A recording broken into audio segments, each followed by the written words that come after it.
السلام عليكم ورحمة الله وبركاته. ازاي نحيي ليلة الإسراء والمعراج؟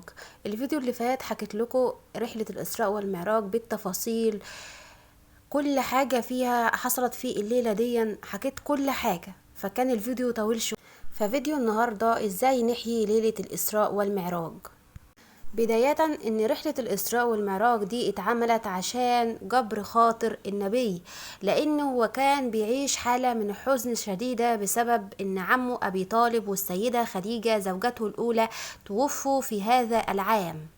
فعمه ابو طالب كان بيحميه من كفار قريش، والسيدة خديجة كانت بتدعمه، فالاتنين ماتوا. كانوا اقرب الناس للنبي عليه الصلاة والسلام في هذا الوقت.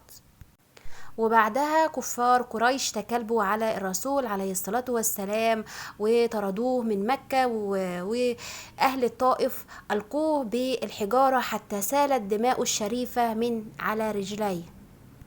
فحزن الرسول حزن شديد جدا جدا جدا بسبب وفاة أبي طالب والسيدة خديجة، وكمان أهله وأقرب الناس ليه طردوه واتكلبوا عليه، فسمي العام كله عام الحزن.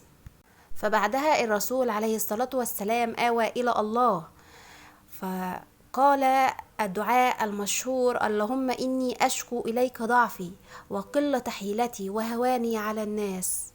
بعدها سمع الرسول عليه الصلاة والسلام صوت من السماء يقول له: اثبت يا محمد، فإن كان أهل الأرض لم يعرفوا قدرك فإن أهل السماء قد عرفوها، فأنت إمام المرسلين وأنت حبيب رب العالمين.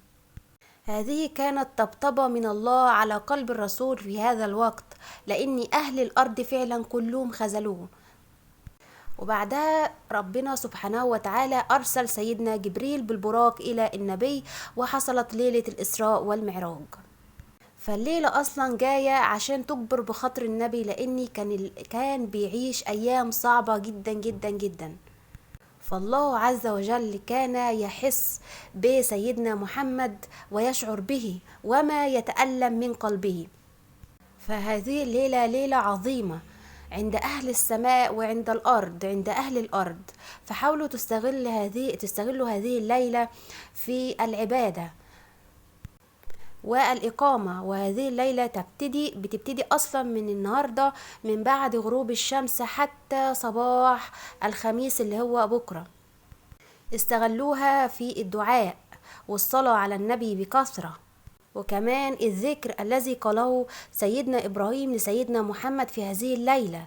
سيدنا إبراهيم وصى سيدنا محمد في هذه الليلة وقال: يا محمد، اقرأ لأمتك مني السلام، وأخبرهم أن الجنة طيبة، طيبة التربة، عذبة الماء، وأن لها قيعان، وأن غرسها سبحان الله والحمد لله ولا إله إلا الله والله أكبر. فهذا الذكر وصى به سيدنا إبراهيم لسيدنا محمد لكي يقوله لأمته.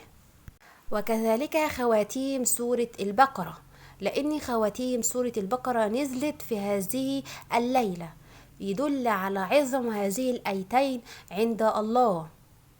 فأقيموا هذه الليلة بالصلاة والدعاء، وادعوا الله أن يجبر بخاطركم كما جبر بخاطر سيدنا محمد، وأن يرفعكم إلى مقام عالي كما رفع سيدنا محمد. فشهر رجب هو من الشهور الأصب، لأني بيصب فيه الخير صب، وكان الصحابة يكثروا من الدعاء في هذا الشهر لما له من استجابة الدعاء، وما له من خيرات كثيرة يغفل عنها الناس. ولا تظلموا أنفسكم في هذا الشهر بفعل المعاصي، لأنه من الأشهر الحرم الذي يستعظم فيه المعصية عند الله. أوصي نفسي وأوصيكم بإقامة هذه الليلة لما لها من شأن عظيم. والسلام عليكم ورحمة الله وبركاته.